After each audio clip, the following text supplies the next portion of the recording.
Materi: 1. Identitas nasional. 2. Integrasi nasional. 3. Wawasan Nusantara. 4. Konstitusi Indonesia. Yang kelima, kewajiban dan hak negara dan warga negara. Yang keenam, demokrasi Indonesia. Yang ketujuh, hak asasi manusia. Yang kedelapan, penegakan hukum Indonesia.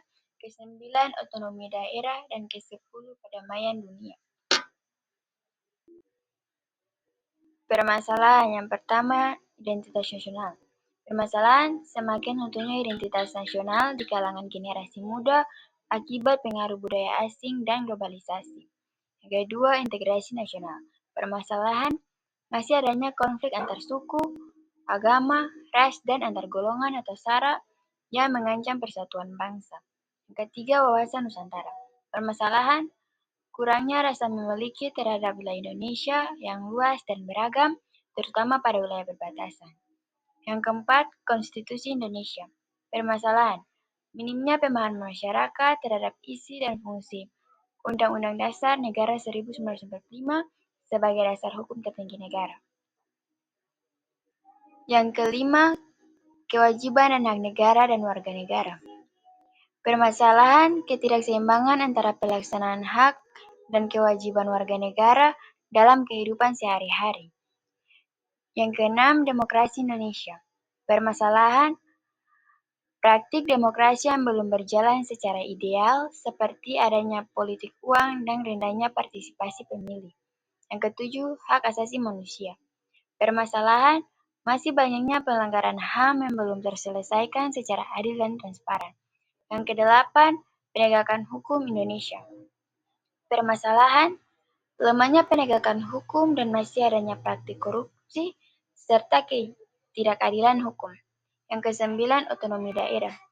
Permasalahan penyalahgunaan wewenang oleh pemerintah daerah dan ketimpangan pembangunan antar daerah. Yang kesepuluh, perdamaian dunia. Permasalahan masih terjadinya konflik senjata dan ketegangan antar negara yang menghambat terciptanya perdamaian global.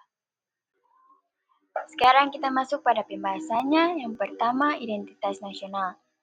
Identitas nasional mencerminkan jati diri suatu bangsa seperti Pancasila, bahasa Indonesia, bendera merah putih, dan budaya lokal. Namun, di era globalisasi, generasi muda lebih banyak mengadopsi budaya asing seperti gaya hidup, musik, bahasa, hingga pola pikir yang kurang mencerminkan nilai-nilai keindonesiaan. Kurangnya pembelajaran dan pemahaman nilai budaya nasional membuat rasa bangga terhadap bangsa semakin menurun. Yang kedua, integrasi nasional. Integrasi nasional bertujuan menyatukan seluruh elemen bangsa yang berbeda latar belakang menjadi satu kesatuan. Konflik SARA yang masih terjadi mencerminkan lemahnya toleransi dan solidaritas antar warga negara. Jika tidak ditangani, konflik ini berpotensi merusak persatuan dan kesatuan NKRI. Upaya memperkuat integrasi nasional harus dimulai dari pendidikan, pemahaman nilai Pancasila, dan keadilan sosial. Yang ketiga, wawasan Nusantara. Wawasan Nusantara adalah cara pandangan bangsa Indonesia terhadap tanah airnya sebagai satu kesatuan utuh. Namun, masyarakat di wilayah perbatasan dan terpencil sering merasa terabaikan. Akibatnya, rasa nasionalisme mereka menurun. Pemerintah perlu memberikan perhatian lebih pada wilayah-wilayah ini, baik dalam bentuk pembangunan, layanan publik, maupun penguatan identitas kebangsaan. Yang keempat, Konstitusi Indonesia. Undang-Undang Dasar 1945 adalah dasar hukum tertinggi yang menjadi pedoman hidup berbangsa dan bernegara. Sayangnya, masih banyak masyarakat yang tidak mengetahui isinya, sehingga tidak memahami hak dan kewajiban mereka sebagai warga negara. Akibatnya, terjadi ketidaksadaran hukum dan rendahnya partisipasi dalam kehidupan berdemokrasi. Yang kelima, kewajiban dan hak negara dan warga negara.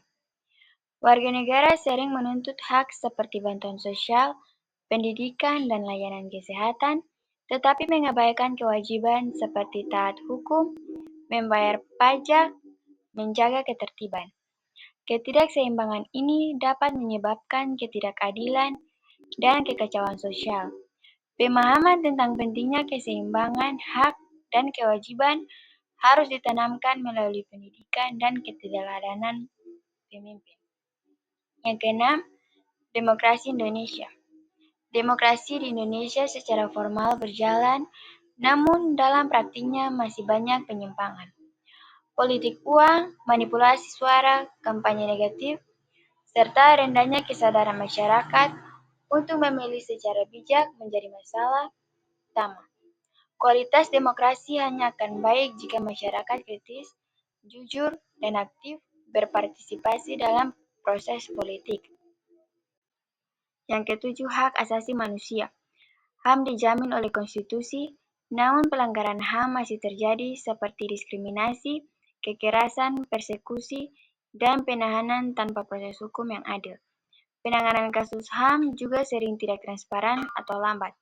Diperlukan komitmen kuat dari pemerintah dan aparat penegakan hukum untuk menjamin perlindungan HAM bagi semua warga negara. Yang kedelapan, penegakan hukum di Indonesia masih menghadapi tantangan besar seperti korupsi, ketidakadilan, dan diskriminasi hukum.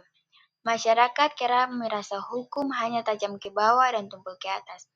Reformasi sistem hukum dan peningkatan integritas aparat penegakan hukum sangat penting untuk menciptakan keadilan dan kepercayaan publik terhadap hukum. Kesembilan, otonomi daerah. Otonomi daerah memberikan kebebasan kepada daerah untuk mengatur pemerintahannya sendiri. Namun, seringkali terjadi penyalahgunaan kekuasaan dan korupsi oleh pejabat daerah. Selain itu, pembangunan untuk tidak merata antar wilayah menimbulkan kecemburuan dan ketimpangan. Perlu pengawasan dan evaluasi terhadap pelaksanaan otonomi agar benar-benar membawa manfaat bagi masyarakat. Yang ke-10, perdamaian dunia. Sebagai bagian dari masyarakat global, Indonesia memiliki peran dalam menciptakan perdamaian dunia. Namun, konflik antar negara, terorisme, dan perlombaan senjata masih menjadi ancaman global. Indonesia harus aktif dalam diplomasi internasional, mengirim pasukan perdamaian, dan mendukung solusi damai terhadap konflik.